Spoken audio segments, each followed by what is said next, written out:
নুকদ্দিসুলাক, এই যে নুকদ্দিসু কুদ্দুস পাইছেন?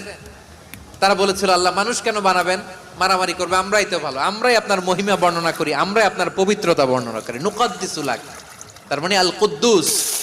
আবার আমার নবী যখন সিজদায় লুটিয়ে পড়তেন, আম্মা জানা এসে বলেন আমরা তো সিজদার মধ্যে সুবহানা রাব্বিয়াল আলা বলেই শেষ, কিন্তু বিশ্বনবী তাহাজ্জুদের নামাজে, নফল নামাজে, সুন্নত নামাজে তিনবার সুবহানা রাব্বিয়াল আলা তাসবিহ পড়ার পরে তিনি পড়তেন সুবহুন কুদ্দুসুন রাব্বুল মালাইকাতি ওয়ার রূহ। সুবহ কুদ্দুস রব্বুল মালাইকাতি ওয়ার রূহ।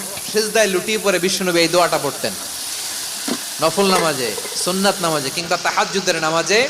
সুবহান রাব্বিয়াল আলার পরে কি পড়তেন? সুবহুন, আওয়াজ করে বলেন সুবহুন কুদ্দুসুন রব্বুল